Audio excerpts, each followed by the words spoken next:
Qui est Francisco Conceição, le nouveau numéro 7 de la Juve qui est venu en provenance de Porto pour remplacer Federico Chiesa, le joueur qui est passé d'espoir gâché à un véritable crack mondial. Conceição's done well! Oh my word! This is extraordinary! Francisco Conceição, de son surnom Chico, est un jeune joueur portugais de 21 ans qui joue principalement sur l'aile droite d'une attaque à 3 ou à 4. Alors il faut savoir que Chico a été préformé au Sporting de ses 9 à 15 ans et il a ensuite rejoint les jeunes du FC Porto, son club de cœur, en 2017. Tandis que son père, la légende du club, devient entraîneur de l'équipe A. Il termine donc sa formation à Porto en 2021 et il fait ses débuts avec l'équipe A le 13 février de cette même année et on remarque directement le profil. Il est vif, agile et dribbleur. Et d'ailleurs pour son premier match il provoque un penalty qui sera d'ailleurs transformé par Sergio Oliveira. Ensuite, dans ce même match, il marque un but à la 88e minute et va directement célébrer dans les bras de son père, ce qui donne des images magnifiques qui avaient fait le tour des réseaux à l'époque, mais malheureusement son but se fait refuser juste après l'utilisation de la VAR. Il fait donc un début fracassant où il expose son talent directement dans un match où son équipe perdait 2-0 à domicile. Il arrive à débloquer l'action permettant de faire match nul à la fin du match. Lui qui avait déjà une réputation chez les jeunes du club, je vous mets un extrait d'un supporter de Porto qui nous dit comment il était vu à ce moment-là. D'ailleurs, je remercie l'ami Gotavio sur Twitter qui m'a donné beaucoup d'informations et de détails, sans qui j'aurais sûrement pas pu faire cette vidéo. Alors nous, on savait que c'était un talent de ouf. Parce que en fait, il a une qualité de dribble. Alors toi-même, tu l'as vu avec la Juventus sur le peu de matchs où il a joué. Il a une qualité de dribble hors du commun. Il a un coup de rein que seuls des joueurs comme Messi, etc. peuvent se vanter d'avoir. Alors je dis pas qu'il a la qualité de dribble de Messi, mais je parle de son coup de rein. Genre quand tu le vois s'éparpiller ballon au pied, etc., t'as vraiment l'impression d'avoir un mini Messi. Genre, je sais pas comment dire. Du coup, on lui a donné un surnom dans le centre de formation, Messi de Olival. Ça veut dire Messi de Olival. En gros, c'est le centre de formation de Porto, Olival. Il fait donc que de renforcer sa position de réel jeune espoir au Portugal après ses débuts. Il fait ensuite des entrées au cours de presque tous les prochains matchs. D'ailleurs, au match qui suivait celui de ses débuts, il est rentré et il a délivré une passe D qui a permis à son équipe de s'imposer 2-1. Il continue encore à gratter des minutes jusqu'à la fin de saison, mais il n'y a rien vraiment de concret. Il est considéré comme rien de plus qu'un remplaçant avec son équipe, même si on voit d'ailleurs son talent à chaque entrée.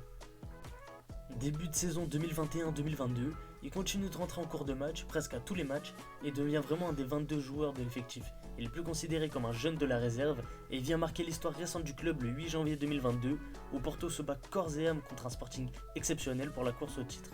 Porto est en train de faire match nul contre l'Estoril Praia à l'extérieur et perd donc des points importants dans la course au titre. Mais d'un coup, le jeune joker du Porto rentre à la 90e minute et va marquer le but de la victoire seulement une minute après son entrée.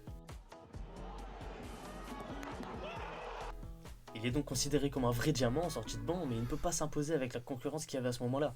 Je rappelle qu'il y avait Luis Diaz, Otavio qui était en feu, et en bref, il n'avait pas vraiment sa place en tant que titulaire.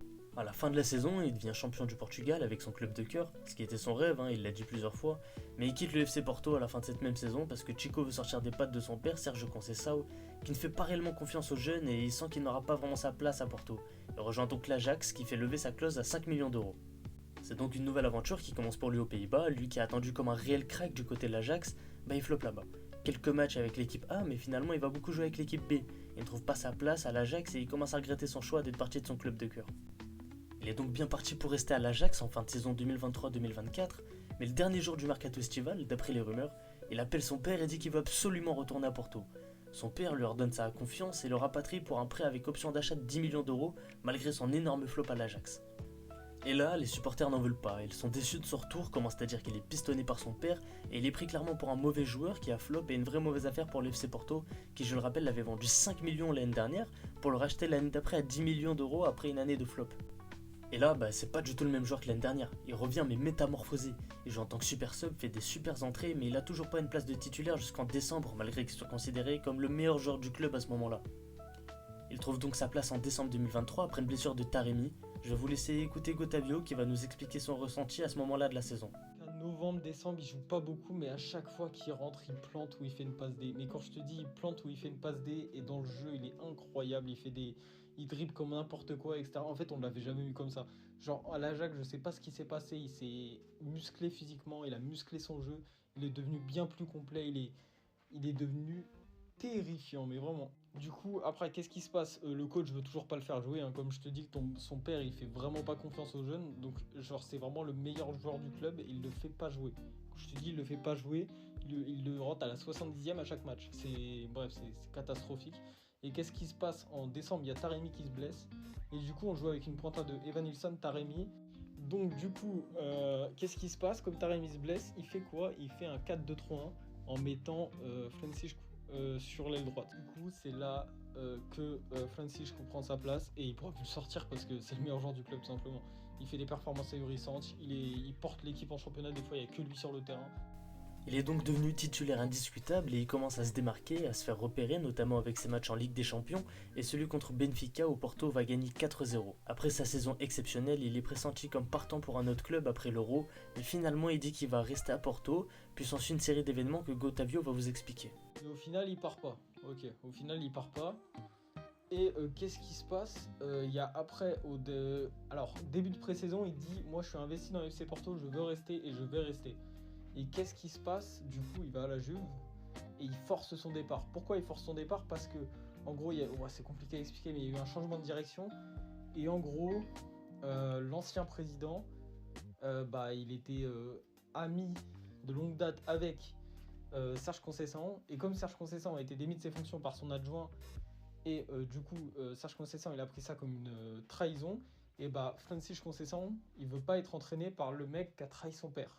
Voilà, c'est compliqué à expliquer, mais voilà. Du coup, lui, il dit pas qu'il aime pas le FC Porto. Pour lui, il chie pas sur le FC Porto en voulant forcer son départ alors qu'il a dit qu'il restait 2 semaines plus tôt. Il dit juste que genre, je veux pas être entraîné. Enfin, il l'a pas dit, mais on le sait tous, tu vois. Je veux pas être entraîné par le mec qui a trahi mon père, tu vois. Que mon père déteste, tu vois. Un départ donc pour la Juventus qui mitige les supporters de Porto. Certains le prennent très mal et d'autres trouvent ça normal, mais son choix est fait. Il vient donc à la Juventus pour la saison 2024-2025 sous les ordres de Thiago Motta, club contre qui il avait d'ailleurs fait ses débuts de Ligue des Champions le 17 février 2021. Et ses débuts sont très très prometteurs, lui qui est statistiquement le meilleur dribbleur d'Europe. Il fait 3 matchs, 2 buts, une passe D avec un but qui vient de livrer la Juventus dans un match fou face à Leipzig, un match que je vous recommande d'ailleurs d'aller voir. On va suivre sa progression de très très près et je remercie amplement l'ami Otavio qui m'a apporté des détails que je n'aurais jamais pu avoir seul. Si vous avez aimé la vidéo, n'hésitez pas à liker, commenter et à vous abonner si vous voulez être au courant de toutes les prochaines vidéos. Ça m'aiderait beaucoup et me motiverait à avancer et à continuer. C'était Zekros, bonne soirée à tous.